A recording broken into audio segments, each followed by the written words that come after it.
12 de diciembre de 1998, los astronautas Jerry Ross y James Newman salen del transbordador espacial Endeavour. Su destino es Unity, la porción estadounidense recientemente instalada de la Estación Espacial Internacional. A 400 kilómetros sobre la Tierra, Ross y Newman colocan una caja de herramientas de la era espacial en el Unity. Dentro hay más de 50 herramientas de mano, llaves, trinquetes y abrazaderas que serán utilizadas en al menos 150 misiones futuras para completar la construcción de la estación espacial. Estas herramientas son similares a las utilizadas en la Tierra, con algunas pequeñas diferencias. Los mangos son más anchos, ya que los grandes guantes utilizados por los astronautas dificultan la manipulación de objetos más delgados. Aún más importante, cada herramienta está equipada con un aro para que pueda ser asegurada al traje de astronauta y así evitar que se vaya flotando.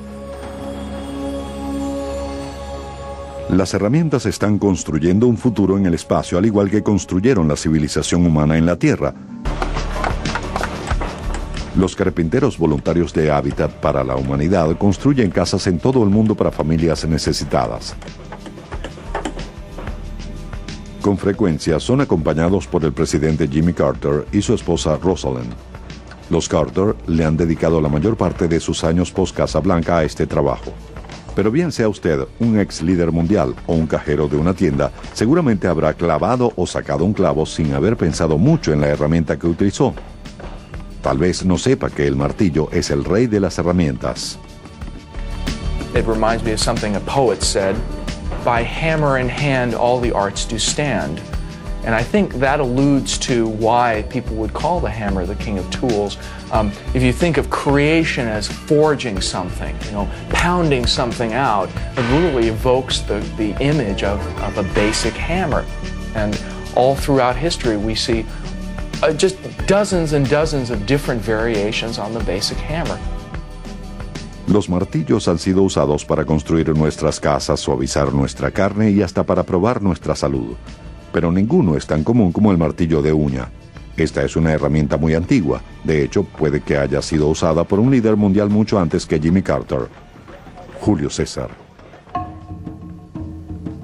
Estas son cabezas de martillos de uña forjadas durante el Imperio Romano hace más de 2000 años. Este estilo de martillo ha perdurado por siglos. En realidad, había un problema con ellos. La cabeza se les salía. Las cabezas de los martillos que se salían fueron un problema que atormentó a los hacedores de martillos hasta el siglo XIX.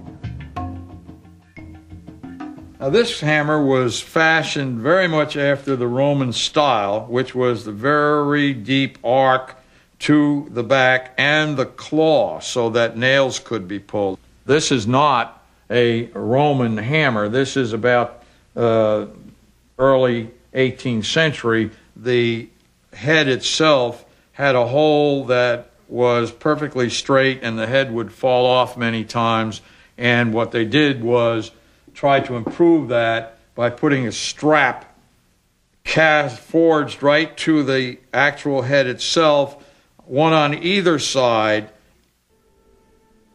Las cabezas de martillos con abrazaderas eran comunes en el siglo XVIII, pero no resolvían el problema.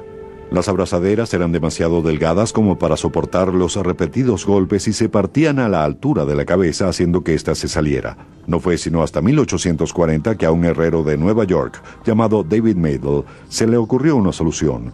Se inspiró en el diseño de otra antigua herramienta, la azuela.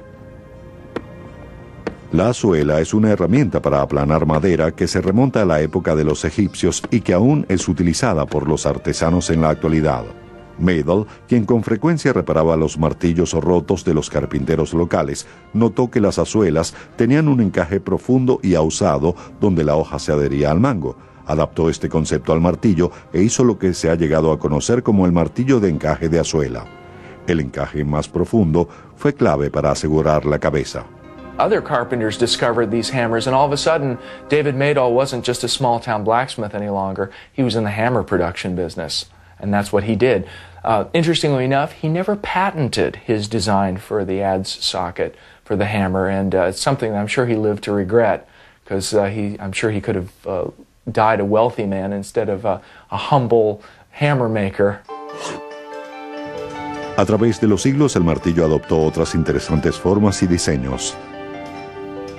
Durante la época colonial, las herramientas de hierro eran poco comunes, ya que los británicos no las importaban para sus revoltosos expatriados. Así que cuando el hierro no estaba disponible, el tronco de un árbol hacía las veces de una efectiva mandarria. Un gran contraste era representado por estos martillos domésticos de la era victoriana. Se utilizaba acero niquelado para crear herramientas de apariencia delicada e increíblemente ornamentadas. Eran muy populares en hogares pudientes para cascar nueces. En 1902, George Voigt patentó su martillo de doble uña. La segunda uña proporcionaba mayor palanca para extraer clavos. Pero como la uña inferior debía ser forjada por separado, era débil y con frecuencia se rompía. Mittendorfer Strauss patentó este martillo de cabeza de cabra en 1928. Aunque no era una herramienta para trabajos pesados, las largas orejas eran un divertido extractor de clavos. Este martillo fue utilizado como un artículo de promoción dentro de las cajas de jabón Billy Boy durante la Depresión. Mientras este martillo de hierro colado de cabeza de pescado tiene cierto encanto que no tienen las herramientas de hoy, los martillos modernos tienen otras cualidades que los creadores de herramientas del pasado jamás pudieron haber imaginado. I kind of seriously doubt if the average person looks at anything as simple as a hammer and realizes that the amount of work that has gone into every detail of that. Esta es una de las estaciones para el desarrollo de martillos de la planta de herramientas Stanley en New Britain, Connecticut. Esta combinación de sensores electrónicos, tecnología digital y músculo humano se utiliza para producir un martillo que reduce el impacto en la mano, muñeca y brazo del usuario. Cuando un músculo está en movimiento, genera una señal eléctrica. Estos sensores pueden analizar la señal y mostrar gráficamente en una computadora el impacto de cada vaivén o golpe. Esta preocupación por el impacto que tiene una herramienta sobre nuestro cuerpo se resume en la palabra más popular de la industria en la actualidad: ergonomía. En la práctica, la ergonomía es la tecnología que se encarga de que el daño que sufren nuestros cuerpos por el uso de herramientas sea mínimo o nulo. A carpenter would swing a hammer all of his life, God knows how many thousands of times a day, and never realized that each one of those blows is slowly doing something to his body, because it wasn't like one accident. If he fell off the roof and broke his arm, he'd know that he broke his arm. But if after 20 years of swinging a hammer, he suddenly has trouble moving that arm, well, he's not going to be sure exactly what it was, but it probably was a cumulative trauma disorder. Las pruebas de impacto le mostraron al equipo de Stanley algo interesante. Las ondas de choque de un martillo normal eran transmitidas a través del brazo de manera similar a las vibraciones de un diapasón.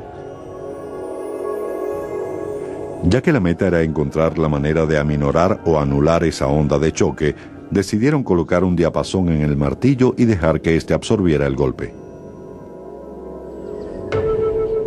Literally put a tuning fork into the handle of the hammer, and what it does is, as the vibration comes through the shaft, it goes into the tuning fork and vibrates it, and it absorbs the shock, and therefore it doesn't get into the arm and into the hand. En 1998 el martillo diapasón fue bautizado oficialmente como el Stanley Antivibración. Comenzó a producirse en la planta de martillos de la compañía en Shelbyville, Tennessee.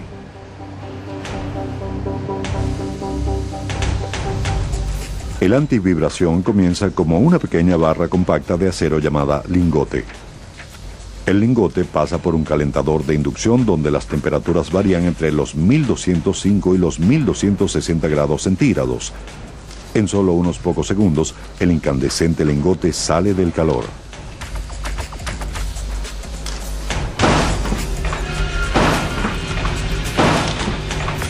Ese ruido increíblemente fuerte es el sonido de una prensa de 1.300 toneladas que convierte lingotes en cabezas de martillos.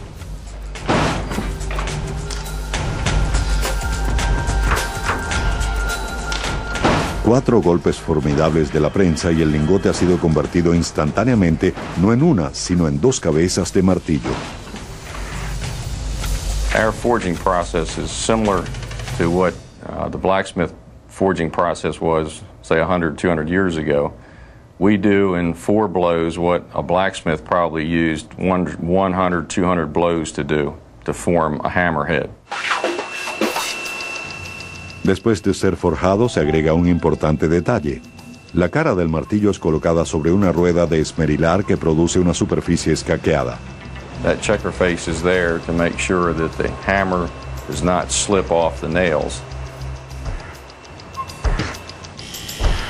Luego, la cabeza del martillo atraviesa una batería de estaciones de acabado y ensamblaje. La primera es la máquina de rotación. Aquí la cara y la hendidura o la superficie circular alrededor de la cara son pulidas.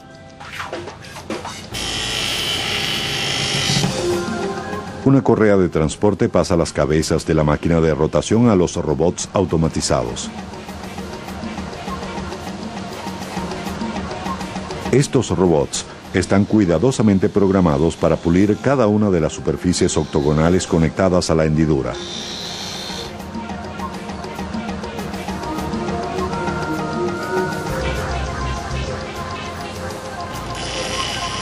Finalmente, seres humanos pasan cada cabeza de martillo por correas pulidoras para darle el acabado a la parte superior y a los lados. Luego entran a una caja de acero. Una vez dentro pasan bajo la punzante luz de un rayo láser. Es así como el logotipo de Stanley queda grabado en los martillos.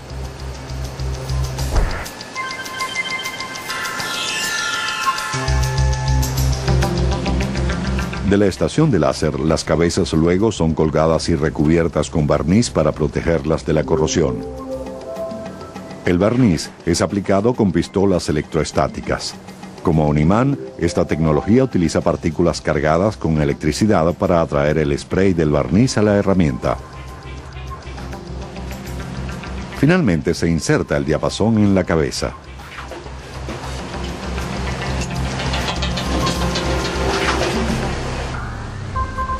Un potente sellador que originalmente fuera creado para la industria aeroespacial se utiliza para asegurar la conexión. Ahora todo está listo para colocar el mango. El proceso comienza con esta caja de cloruro de polivinilo o gránulos de PVC.